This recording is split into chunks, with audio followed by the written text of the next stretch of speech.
Hey, good morning. It's Joe here at Larry's Pistol and Pawn on North Memorial Parkway. Had some friends call up and say, hey, we came to the range, but we couldn't find you because they went to the wrong store. Remember, there are two Larrys, one on the Interstate I-565 at the Greenbrier Cutoff does not have a range. It's a great store. They got the same stuff we have here pretty much, but they do not have a range. If you want to shoot, you need to come to the North Memorial Parkway store. We're here in the range, okay? 10 till 6, Tuesday through Friday, Saturday, 9 till 4. All right, so today I thought I'd talk about a couple of new guns that are fairly new in the market and a new round that goes with those guns. So real quickly, I just want to, for those who aren't familiar, I want to kind of go over some different sizes of ammo and talk a little bit about each. So to begin with, one of the most common rounds is the 22. Now this is great for shooting squirrels or rabbits in your backyard or something like that if you have that capability. It's a great round for that. Next is a 22 Magnum. Woo, it's really getting with the program. Look how much longer it is. Then from there, we go to the 380, .380. From there to the 9mm, from there to the 357 Magnum, to the 40 caliber, and the Big Daddy 45 ACP, automatic Colt pistol. These are the most common pistol calibers you'll run into. The 22 long rifle and 22 Magnum, very common in rifles also. Well, today we're going to talk primarily about this round. This is a 5.7. Now, when we talk about the size, we're typically talking about the size of the actual projectile that goes down range. So this one is 5.7 millimeters in diameter. If you compare this round to this is a standard 5.56 millimeter projectile, okay?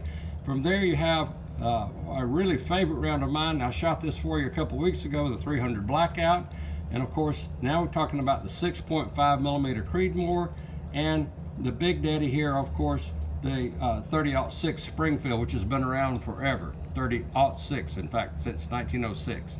And of course, if you really want to get your shoulder out of place, this is the 50 BMG. I don't recommend you go get one of these because it's going to take your shoulder off, but we do have such a thing in existence. So today then, I want to talk a little bit about the grain weight and how that works then. So in the 5.7, this happens to be a box of Federal here, and if you'll look, it says 40 grains, okay? A 40 grain bullet, all right? So you're talking about 40 grains of the bullet going down range.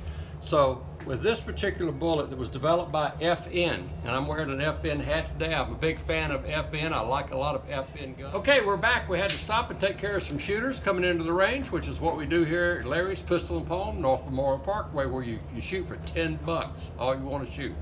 So now I'm going to shoot the two regular guns that you run into. This is the FN model. These are the folks that created the 5.7 round, if you will, okay? So we're going to shoot 5 rounds of this, and then I'll shoot 5 rounds through the Ruger model 5.7.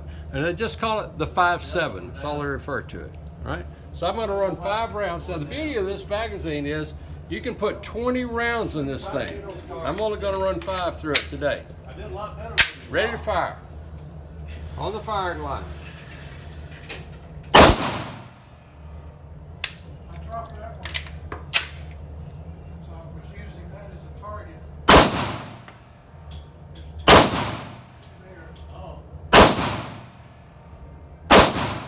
Five rounds. And you notice we had a malfunction in that one round right there. That happens sometimes. You just have to deal with it. It's just one of those things that happens. Now I'm going to shoot the Ruger. 5 rounds through the Ruger. You want another target? I've got an extra target.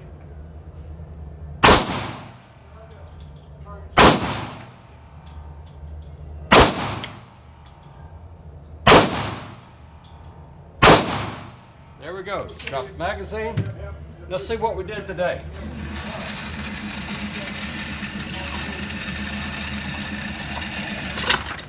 So I'm way off target here. I'm shooting low left on the FN, but the Ruger I got much more into the center then. Now the point of this is, even though both of these are great firearms, which firearm works best for me? And for me, the Ruger works best for me. It feels better in my hand, and for me, it's just a better firearm. It happens to be about 2/3 the price of the FN, but for me, this is the one I really like. So the point of this is, before you buy a firearm, please try to shoot that firearm or at least something similar to it before you buy it. We see it in here quite often in the range. People will buy a gun because somebody said that's what you need. They come in here and shoot it. They're afraid of it. They don't know how to handle it. They make a mistake trying to deal with the gun. Please come and try your gun or a gun similar. We've got 80 firearms hanging on the wall. Come and shoot for $10. Please don't buy a gun without trying out one. Just because somebody says that's what you need, don't believe them. You need to try it out. Okay, thanks for watching. That's it for this Friday. Bye-bye.